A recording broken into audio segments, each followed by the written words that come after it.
coming up as one of the strangest shots, not only in this film, but I think in your entire career. That.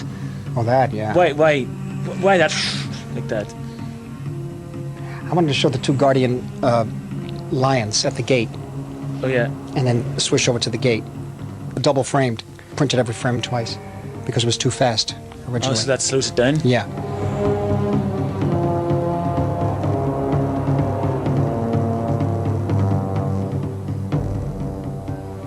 I see a safe journey. I had imagined in his mind that when he's saying, I see a safe journey, I see a safe return, I see a safe journey is done in his mind. He sees the enclosure of the Noble Inca, you see. And I wanted to flash pan, which is the Summer Palace. And I wanted to flash to the first wall and track along, and flash to the second wall and track along, and flash to the third wall and track along, and flash to the fourth one, bringing it back to the gate. It turned out we didn't need all those, and we condensed it down to about 3 shots. I see a safe journey.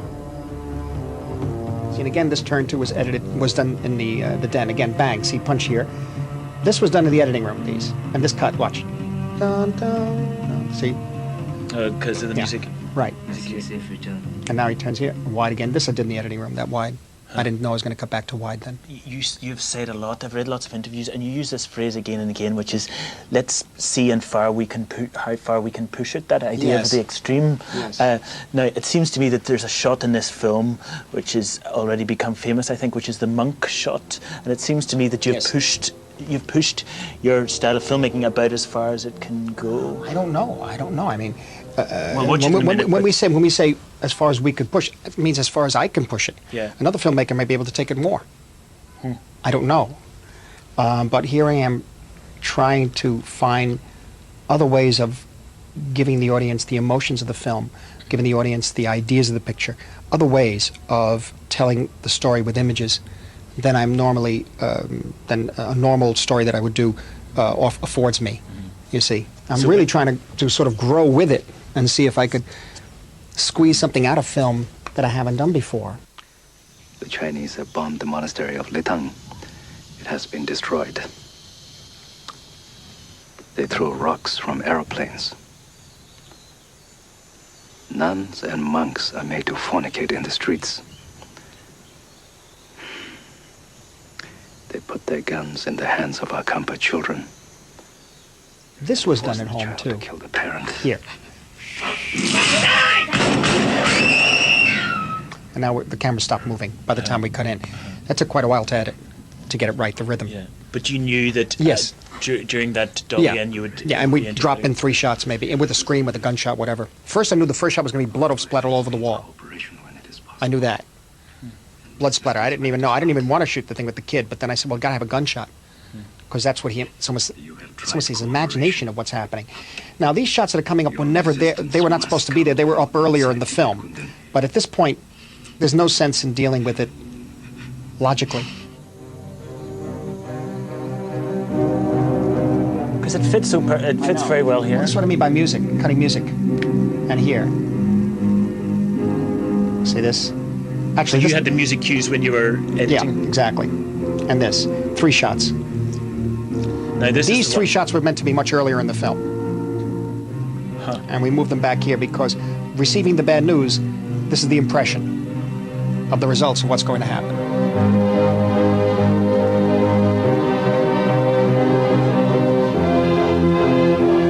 And the hands opening is sort of like Jimmy Stewart at the end of Vertigo.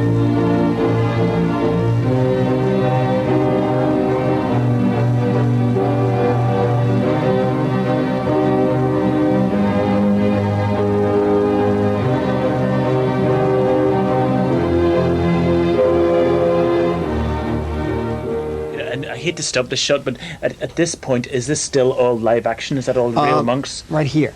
So that's all real. It's all real actors there. And here is beginning a duplication of the same people. We took them and moved them around and shot them again.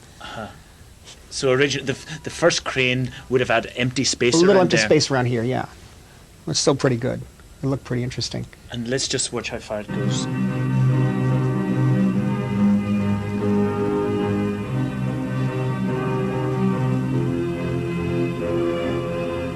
Now, you see, then he wakes up from the dream. Kundun reminded me in some ways of Last Temptation of Christ, but the style is different, isn't it? Last Temptation is more of a documentary style. It's got more improvised acting, and yet it's about a religious man. It's about somebody who in some way has to find his destiny. Well, there was no improvisation in Last Temptation. I mean, we did some rewriting during rehearsal, but it really wasn't that much improvisation. It was and more of a realistic look to it, I thought. I went through it on the basis of Jesus as dealing with the human nature, the human side of his nature, making that character totally accessible to people today. That was the idea, that if you had made it in modern dress, he'd be on 8th Avenue and 52nd Street with the whores and the pimps and crack addicts and stuff like that. He'd be hanging out there. I've put a scene in here from Last Temptation. It's where Christ takes his heart out. Oh, yes. Which wasn't in the book. That's right. That was a Paul Schrader. Paul Schrader. Yes. I think it had to do... Well, I think, again, he was baiting Catholics with the Sacred Heart imagery. Yeah.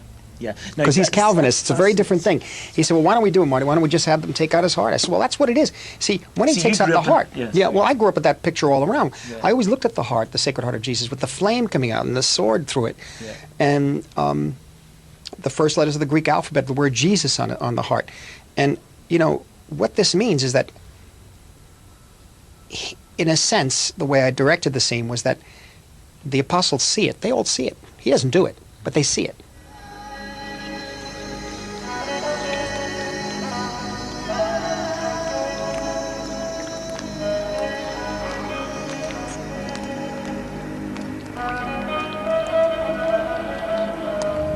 This is my heart. Take it. God is inside of us. The devil is outside us in the world all around us. We'll pick up an axe and cut the devil's throat. We'll fight him wherever he is. In the sick, in the rich, even in the temple. I'll lead you. If you have sheep, give them away. If you have a family, leave them. When you grow up in a household that has the exposed heart of Christ, often with a crown of thorns. The crown of thorns, yes. What does it? It seems to say. Is that? It seems to me in some way that's a kind of fatalistic thing. Well, yeah. It seems to say what you must do is bleed for the awfulness of the world, the kind of anguish of the world. Yeah, but also what it is I'm watching my mother and father deteriorate in the past 10 years, and visiting my mother in the hospital one night. A friend of ours came in, and she was losing it a little bit, the head, but she was. This is what I heard growing up all the time, and I saw it in the streets.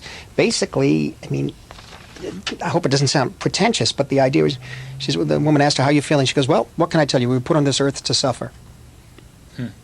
Once you know that, it's not that bad. Is that what you think? Yeah.